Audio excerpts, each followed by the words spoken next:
In the age of exploding data and digital experience, the need to search fast, search smart, and search at scale gave birth to Elasticsearch, the powerful distributed search engine that became a backbone for everything from logs to metrics to full text search powering website, mobile apps, and e-commerce platform and enterprise system. Then came OpenSearch, the open source alternative born from the community, giving developers the freedom to build, extend, and operate their own search infrastructure without licensing restriction. Running Elasticsearch and OpenSearch in production often means flying blind when things break. Which node is failing? Is it a query problem or indexing overload? Why are latencies spiking out of nowhere? Are we about to hit a resource ceiling or are we already past it? Enter Pulse.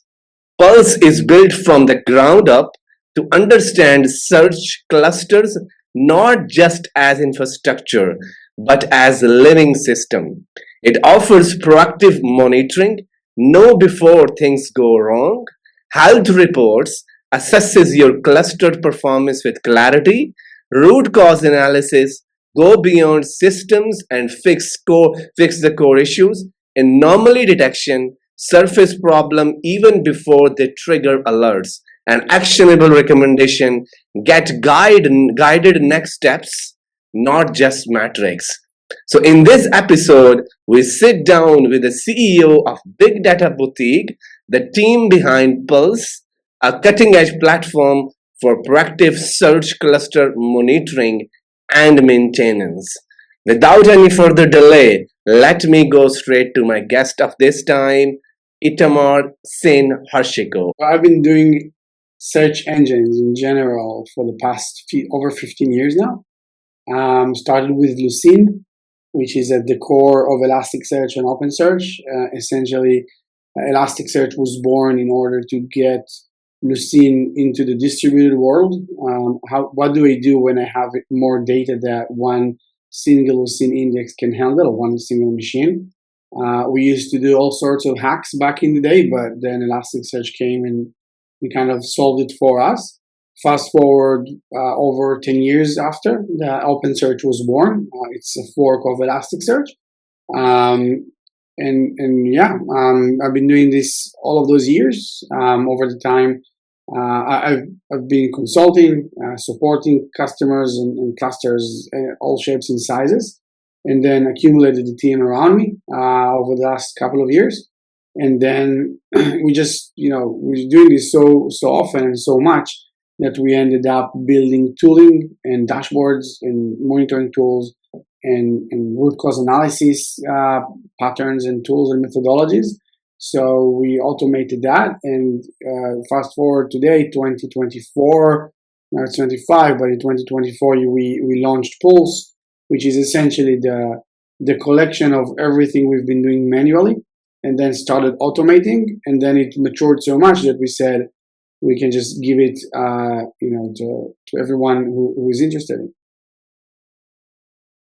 That's a very great story. Now I have a wonderful guest in front of me because there is a lot being going on in the ecosystem. Currently, the observability space are also, there are tools are actually being popping up all the time. There are so many opinionated approaches these days. One might get overwhelmed with all the approaches out there as well.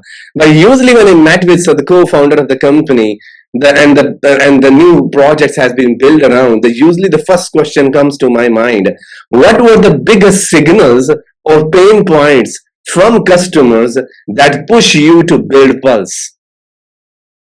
I think the first thing that actually happened is when they came to us saying the class doesn't work for us, or performance sucks, or the nodes are restarting, and all those things. And then we came into them and said, all right, show us the dashboard, show us the monitoring. And they didn't have monitoring most of the time. And when they did have it, it was very, very minimal. So you have, if it was Elasticsearch, you have Kibana monitoring, so it's built in to the Elastic Stack, but it was either disabled or when it exists, it doesn't actually give you all the dashboards that you need. For example, you cannot see all nodes in one graph. You have to go screen by screen to see node metrics, which is weird, and many other things.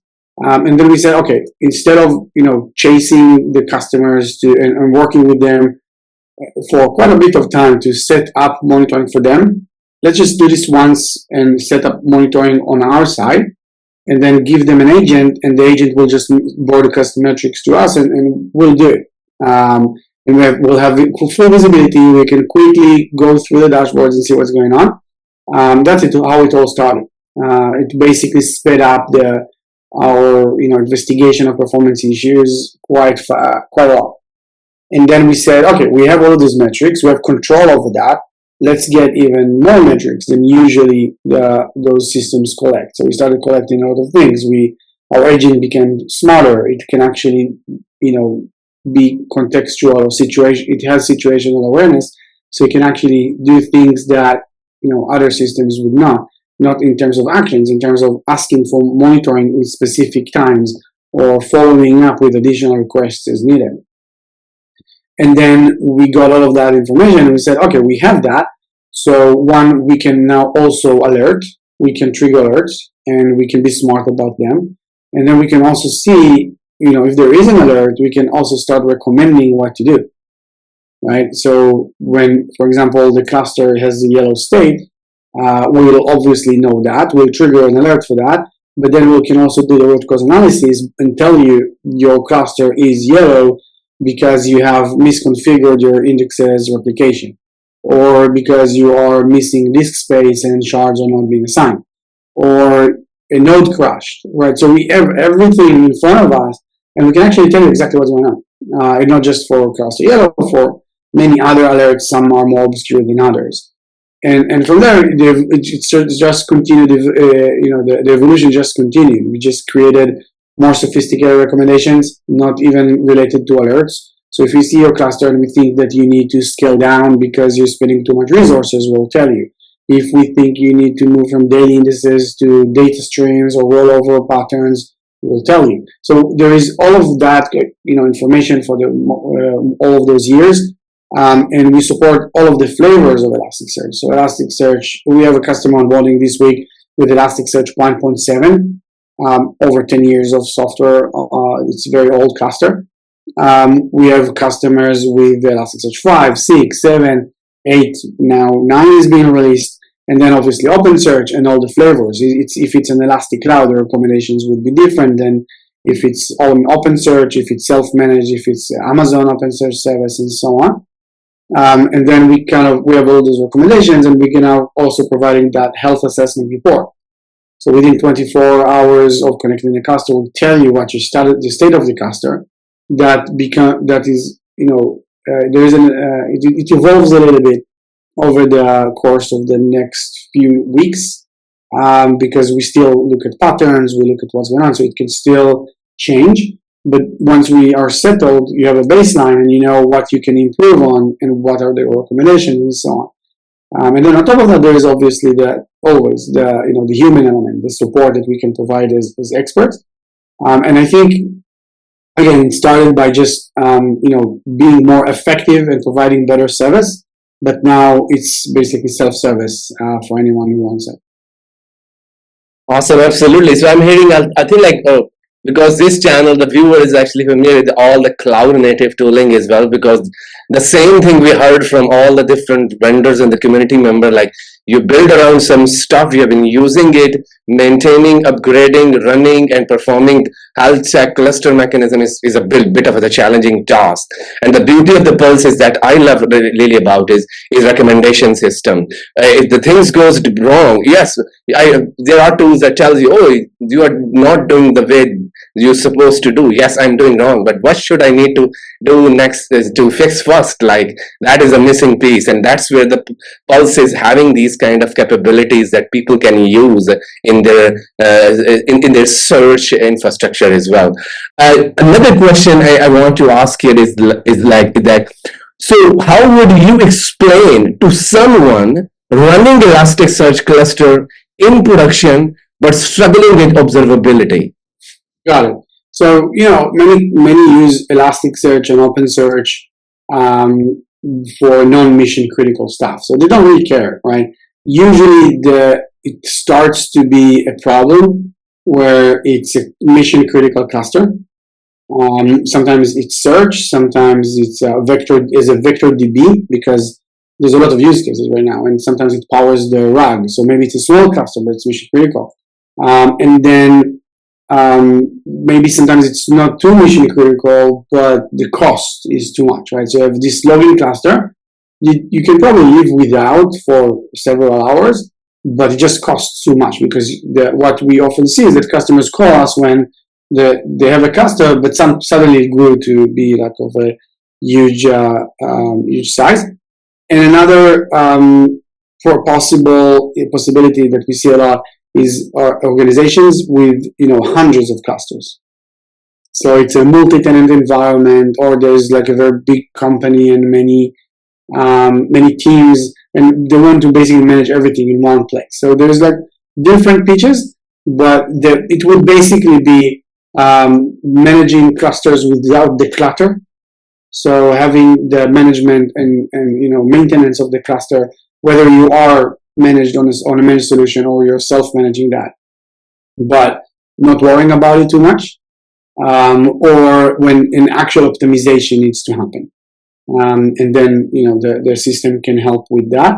I'm always saying the Pulse will be very successful for a customer when the customer has never logged into the platform for the full subscription year. And why is that? Because we will be proactive. The system will be proactive. If there is the support team, we will be proactive. And if we gave you quiet for a year, that's what we wanted to do. So obviously there is the platform, there's dashboards, there's alerts, there's recommendations. You'll probably, as a customer, use that for the first few months of onboarding, and then periodically, every now and then, when we meet with you and tell you, let's plan for the next quarter and let's make sure that the cluster is right sized for the growth that you're expecting for it, or downscale. But then, for us, we think Pulse needs to be one system less for you to worry about. That's the whole point. And now this next question is very important for the listener to this YouTube channel. Is like, we typically live in today's world, we live in the 4 C's: code, container, cloud, and clusters. All the time we fight for these things. So who is the intended user of the Pulse? Like, is it a developer, is it a DevOps, is it an SRE, is it a project manager, or is it a high-level C-level exec leader? So if I ask you, who is the intended user of the Pulse, who will be?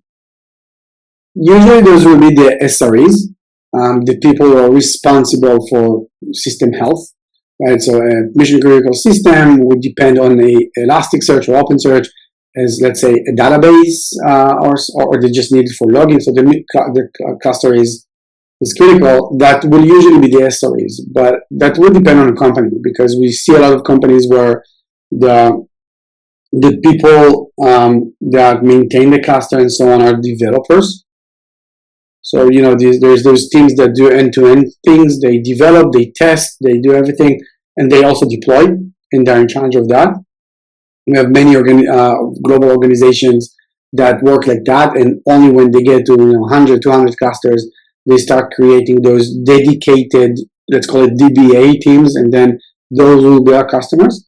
And we actually even had the people that were interested, that are project managers or CTOs, because of our feature of health report. So they know that they can get a bottom line from us.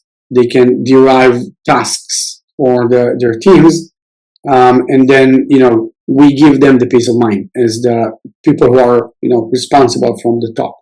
So usually it would be SREs, often developers, and then sometimes project manager, product managers, and C-level CTOs and so on. Oh, that's a good news. So now as of today, the observability stacks are huge, quite a big one. Like, and also I see there's a lot of confusion in the industry whenever they pick some observability tools around that as well. So the general question here on the topic around the use cases and the insight what the Pulse providing us. So let's say the teams are already using like Prometheus, Grafana, and some other observability tooling, or some other commercial vendor tooling as well. So where does the Pulse fit in? Is it integrated with all these tools, or how does the synchronization happening with the customers already using something and they want to transition to the Pulse? Yeah, so you can think of Pulse as a three-tier system. So it has three different features that are built on top of each other. So we do have dashboards, and we think that our dashboards for Elasticsearch and OpenSearch are the best around, really, because that's what we've been doing for 15 years. When shit, sorry, I don't know if I'm allowed to say that, but when shit hits the fan, then you need the best dashboards available for that. And then we build that. So we have shards heat map. We do we collapse indices automatically on index patterns, so you can investigate that. We do nodes. We show availability zones and node tiers, and we created some metrics of our own, like search pressure and write pressure and so on. So all in all, our dashboards are top line. But most of our customers are not even looking at the dashboards because they want the high level, right? So they want the recommendations. So how do I translate the dashboards to actionable recommendations? And then what do I need to execute on that? So they will go and take the recommendations and probably not even care about looking at the dashboards. That's one of the things that we are proud of. And most of our customers are actually interested in the health assessment, which is even a higher level, right? So we have the health assessment, which updates periodically, tells you what has been failing, what you need to focus on. Then you can from there dive deeper to get the actual recommendations, and we give you the commands. We tell you what you need to do in order to fix whatever needs fixing. You can always reach out to us and speak to a human and actually get some answers if you need it. And then there's dashboards. So you can use Grafana for monitoring, but we think that you will not even need that because we provide much better dashboards and still people are not going there, right? So the only reason of having a dashboard is for you to understand what's going on. We want to save you the trouble of logging in daily and staring at dashboards and hoping that you're not missing anything, right? So we'll save you all of those hours and get you the bottom lines. So there's no reason for us to integrate in terms of dashboards. We do integrate with the high level. So the alerting system that we have official integrations with Datadog, with Slack, with PagerDuty. So we will actually push those alerts to you. Obviously, many of those alerts will have root cause analysis and so on. So, for example, the Datadog integration story is interesting. Many customers using Datadog want everything in one place. So, they don't want another system. And we're saying them, that's fine.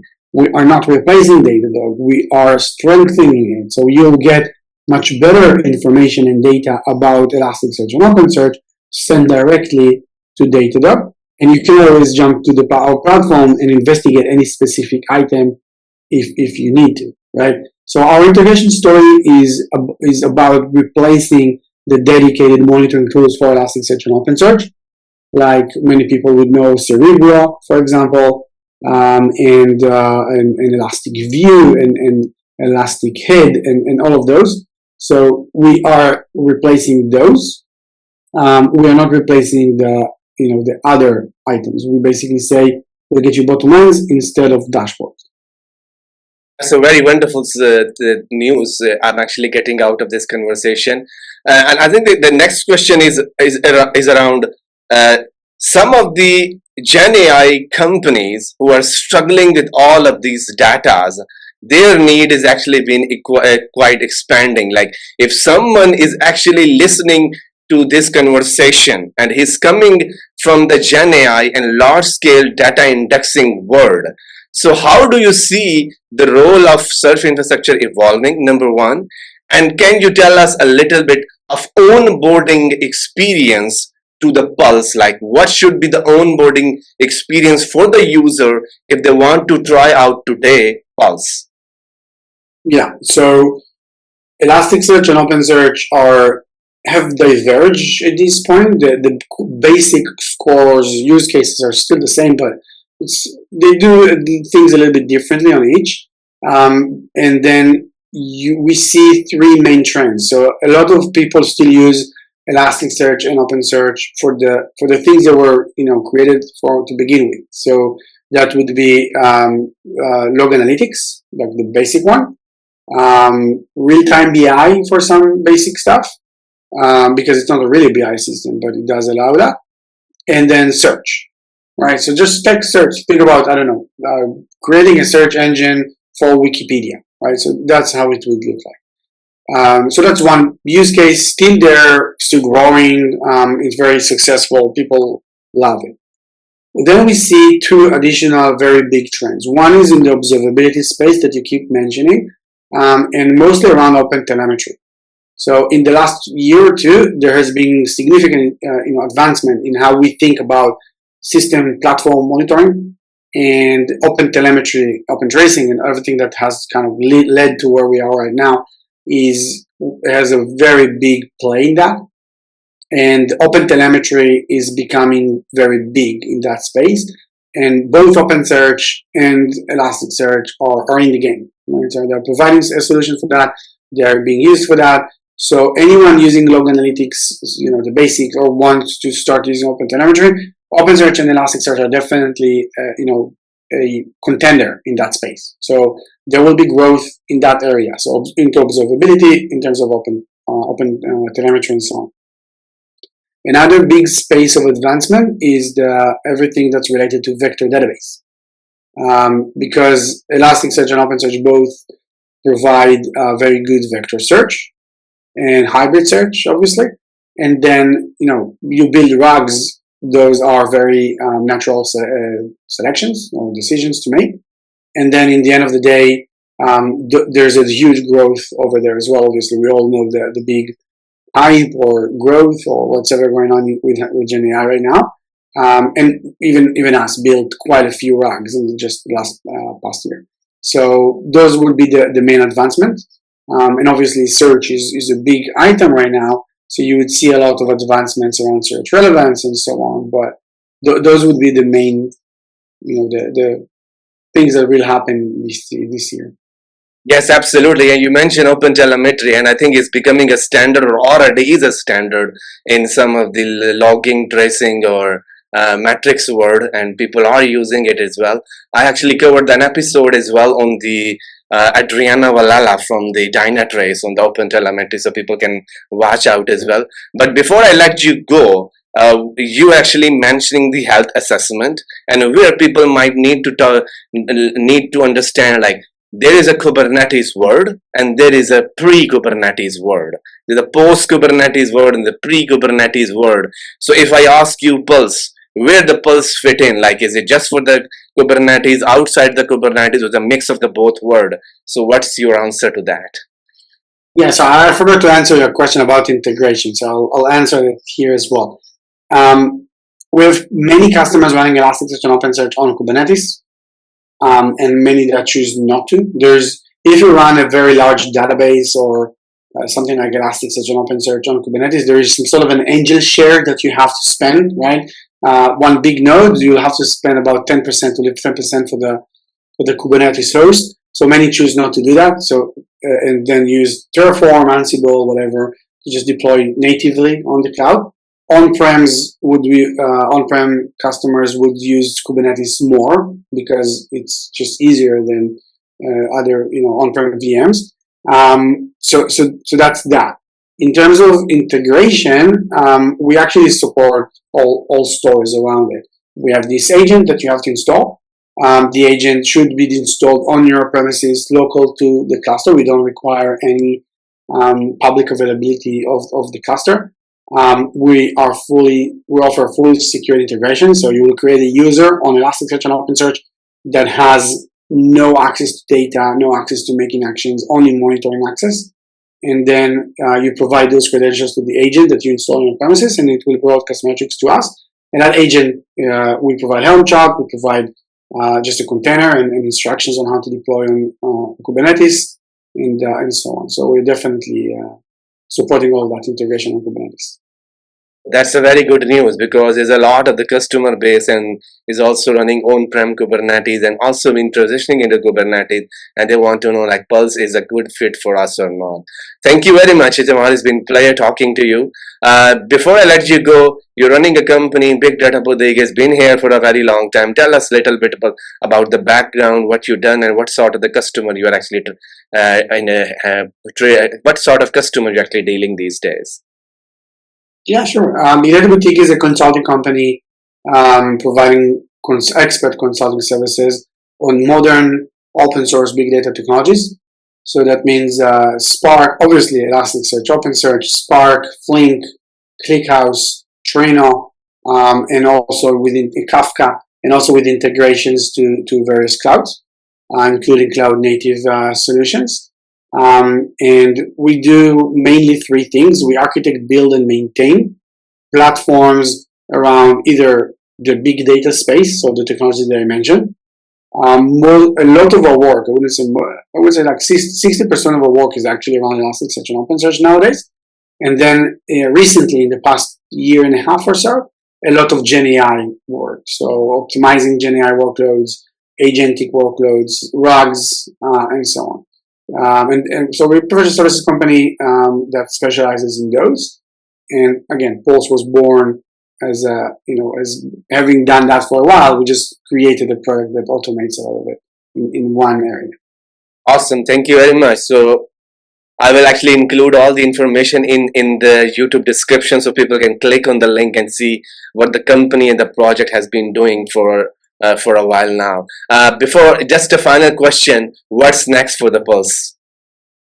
Okay, that's interesting. We will add more technologies to Pulse, so we'll be able to monitor more technologies. We'll keep it at that.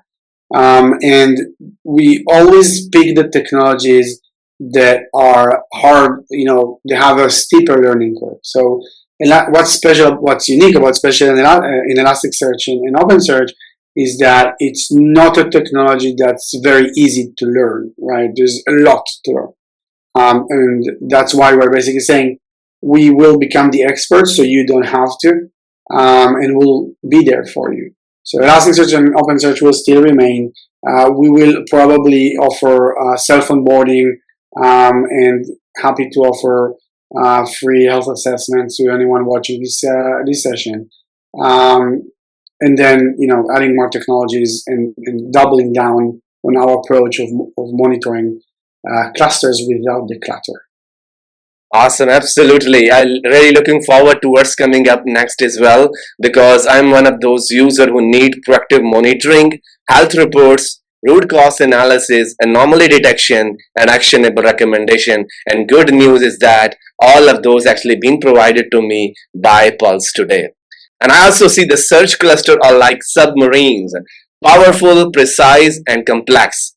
But when something goes wrong deep inside, it's hard to know until it's too late. That's where Pulse come in, and Pulse puts you in control of your search cluster monitoring and maintenance by providing proactive monitoring and support, health assessment reports, actionable recommendation, alerting and root cause analysis for alert, anomaly detection, and more. With Pulse, you're always in the know and never alone. Thank you very much, Itamar. It's been a pleasure talking to you. Thank you for having me. Hope to meet you in the near future as well.